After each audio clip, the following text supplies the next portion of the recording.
выступление в полной мере отражает слоган мотивационной встречи «Ты можешь все». На фортепиано играет певица Вероника Лазарева. У девушки врожденная аномалия рук и ног. Но несмотря на свои физические ограничения, Вероника не ограничивает себя. Она не раз собирала полные залы зрителей. Ей удалось спеть дуэтом с Сати Казановой и стать жемчужиной Татарстана. И она такая здесь не одна. В зале царит по-настоящему инклюзивная атмосфера. Многие из участников мероприятия также имеют инвалидность. Это очень приятно.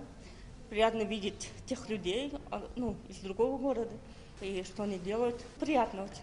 На мотивационной встрече выступили 4 спикера. Все они имеют инвалидность, но достигли немалых высот. Рассказывали о своем пути, правильном позиционировании в обществе, о новых возможностях продвижения в социальных сетях. Главная задача таких встреч – зарядить энергией участников, и не только тех, у кого ограничены возможности по здоровью. Я незрячая с детства, массажист, блогер с инвалидностью. Мы представляем проект «Город возможностей». Это обучающая, объединяющая среда для блогеров с инвалидностью и не только, для всех людей, которые хотят развивать социальные сети, делать интернет доступным, развиваться сами и менять отношение общества к людям с инвалидностью. Мы проводим полноценную большую встречу для всех инклюзивных сообществ Нижнекамска. Видим сейчас в аудитории и старых друзей, с кем общались уже год назад.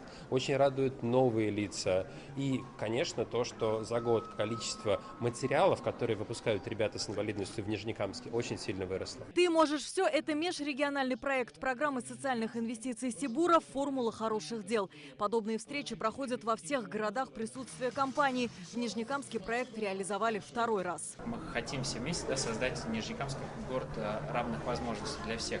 И мы видим эту потребность и стараемся наполнять какими-то мероприятиями, подобным этим, которые, по сути, несет в себе важную социальную составляющую и способствует в том числе развитию комфортной городской среды. Инклюзивная среда – это когда мы все вместе, вне зависимости от наших особенностей, общаемся. Мы вместе можем быть на мероприятии. Вот как раз такие встречи мотивационно, они помогают преодолеть этот барьер в наших головах. В этом году мотивационную встречу посетили более 150 нижнекамцев. С каждым разом число участников будет расти, уверены организаторы.